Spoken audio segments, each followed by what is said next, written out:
अस्सलाम वालेकुम जी। I hope कि आप सब लोग खैरियत से होंगे। अल्हम्दुलिल्लाह मैं भी बिल्कुल ठीक ठाक हूँ, खैरियत से हूँ।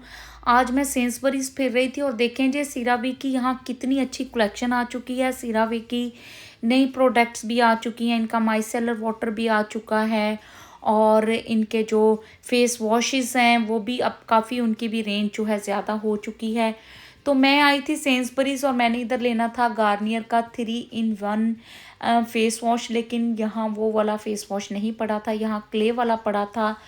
तो सेंसबरीज ने भी जी अब स्किन प्रोडक्ट्स में बहुत ज़्यादा यहाँ जो है वो इजाफा कर दिया है। पहले इतनी चीज़ें सेंसबरीज में नहीं होती थी, लेकिन अब फेस वॉशेस हो गए, लोशन हो गए, फेस सीरम्स हो गए, फेस मास्क हो गए और बहुत ज़्यादा प्रोडक्ट्स इनकी अब आ चुकी हैं। लॉरियल की हैं, गार्नियर की हैं, सीरावी की हैं और बहुत सी जो हैं वो ब्रांड्स हैं उनकी अब यहाँ जो है वो कलेक्शंस आ चुकी हैं। और देखें जी मेरा सबसे फेवरेट कॉर्नर होता है फेस मास्क का और यहाँ देखें कितनी ज़बरदस्त सी कलेक्शन जो है वो मौजूद है।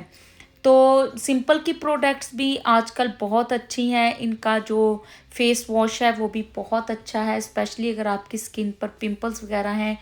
तो अगर आपको किसी फ्रेगनेंस के साथ आपको एलर्जी वगैरह होती है तो आपके लिए ये सिंपल की प्रोडक्ट्स भी जो हैं वो बहुत अच्छी होंगी। तो मैं साथ-साथ शॉपिंग कर रही हूँ और साथ-साथ आज हम बात करेंगे अपने माशरे के एक बहुत ही अहम टॉपिक के बारे में। हमने आजकल देखा है अपनी फैमिली में, अपने फ्रेंड्स में और इर्द-गिर्द के घरों में जो लड़ाई झगड़े हैं, जो मार-पीट जो है सास-बहू के, मियाँ-बीवी के, वो बहुत ज़्यादा जो हैं उनकी तादाद में इज़ाफ़ा हो चुका है। हर घर में हमारी बेटियों को इन मसाइल का जो है वो सामना करना पड़ रहा है क्योंकि महंगाई बहुत ज़्यादा हो चुकी है और फिर कुछ घरों में ये है कि मर्द कमाइयाँ नहीं करते और फिर जो है ये जो लड़ाई झगड़ों की, डिवोर्सों की जो शरह है वो मेरे अपने जानने वालों में बहुत ज़्यादा हो चुकी है। किसी के 1 बच्चे हैं, किसी के 2 और कुछ-कुछ बच्चियों के तो 3-3 बच्चे हैं और वो फिर जो है वो डिवोर्स ले रही हैं या फिर वो सर्वाइव कर रही हैं बच्चों के साथ क्योंकि उनके पास अच्छी तालीम नहीं है, उनके पास इतने रिसोर्सेज नहीं हैं कि वो अपने अपने बच्चों की परवरिश के लिए कुछ कर सकें। तो वो बेचारियां जो हैं वो जुल्म और जबर जो है वो बर्दाश्त कर रही हैं। तो आज की इस वीडियो में मैं बात करूंगी कि हमें अपनी बेटियों की एजुकेशन के बारे में ना उन ज़्यादा तवज्जो देनी चाहिए कि हमें अपनी बेटियों को इस काबिल बनाना चाहिए कि अगर उनके मत्थे कोई ऐसा शख्स लग जाता है जो कि इनकी इज़्ज़त ना करता हो या फिर कमाई ना करता हो, उनको गालियाँ देता हो या मारता पीटता हो, तो हमारी बेटियाँ और बहनें इस काबिल तो हों, मीन के उनके अंदर इतना कॉन्फिडेंस तो हो कि वो अपनी ज़िंदगी उनसे अलहदा करके मूव ऑन कर सकें। उनसे अगर वो सेपरेट होना चाहती हैं तो वो अपने बच्चों के साथ अच्छा गुज़ारा तो कर सकें। क्योंकि एज़ ए बेटी मैं ये समझती हूँ कि हमारे माशरे में बेटों को अच्छी तालीम देने पर तो ज़ोर दिया जाता है कि जी उन्होंने एक फैमिली चलानी है। हम अपने बच्चों को, बेटों को स्पेशली अच्छे कॉलेजेस में अच्छी डिग्रियां देने के लिए तो हम भेज देते हैं, लेकिन बच्चियों की तालीम पर इतना ज़ोर नहीं दिया जाता।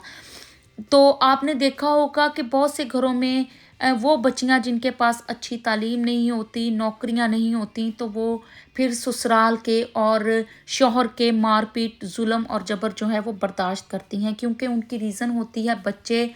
क्योंकि आजकल महंगाई इतनी ज़्यादा हो गई है, कोई भी आपका और आपके बच्चों का जो है वो भार जो है वो बर्दाश्त नहीं करता। इवन कि हमारे एज़ ए बेटी हमारे अपने पेरेंट्स भी वो उनके अंदर आजकल इतनी सख्त नहीं है कि वो इतने-इतने बंदों का, इतने-इतने बच्चों का वो भार जो है वो बर्दाश्त कर सकें। तो इसका हल सिर्फ़ एक यही है कि अपने बच्चों को अच्छी तरबियत के साथ-साथ अपनी बच्चियों को अच्छी तालीम भी दें, ताकि वो अपनी ज़िंदगी अच्छे से मूव ऑन कर सकें, अपने बच्चों को फिर वो अच्छा फ्यूचर दे सकें। तो जी मैं शॉपिंग करते हुए आज लाई थी आइसलैंड से फ़िश और चिप्स क्योंकि इतनी ज़्यादा गर्मी थी और फिर मेरा दिल किया था कि आज कुछ ऐसा खाते हैं कि रोटी सालन को छोड़ के, तो फिर मैं आते हुए फ़िश लेके आई थी, साथ चिप्स लेके आई थी। फ़िश जो है वो मैंने ओवन में रख दी थी थोड़ी गर्म होने के लिए, ताकि वो अच्छी सी क्रिस्पी सी हो जाए। और चिप्स जो है वो मैंने फ्राई होने रख दी थी। फ़िश और चिप्स के साथ मैं वाइट सॉस बनाऊंगी। उसके लिए मैंने थोड़ा सा बटर लिया था, आपके सामने मैंने वो बटर जो है वो मेल्ट किया है। उसके अंदर जस्ट 1 चम्मच मैंने मैदे का डाला था। जब वो मैदा उसके अंदर हल्का सा अपना कलर चेंज करेगा, जस्ट उसका कलर चेंज करना है, तो फिर मैंने उसके अंदर डाल दिया था दूध। 1 डेढ़ कप आपने दूध डाल देना है। और फिर मैंने उसके अंदर आधा चम्मच काली मिर्च, थोड़ा सा मैंने इसके अंदर डाला था जी ऑरिगेनो डाला था, और फिर थोड़ा सा नमक डाला था। और फिर उसको इतना सा पका लिया था कि वो दूध जो है वो देखें हल्का सा थिक हो गया था। अब जी मैंने ऐसे फ़िश रखी है प्लेट में, कुछ पीसेस मैंने चिप्स के रखे हैं, और उसके ऊपर मैं ये डालूंगी सॉस। तो मेरी बहुत ही मज़ेदार सी fish and chips with white sauce जो है वो रेडी हो गई। तो आप भी ज़रूर ट्राई कीजिएगा, आपको भी ऐसे फ़िश एंड चिप्स खाने का जो है मज़ा वो आपका बिल्कुल दोबाला हो जाएगा। और मेरी इस वीडियो को ज़रूर देखिएगा।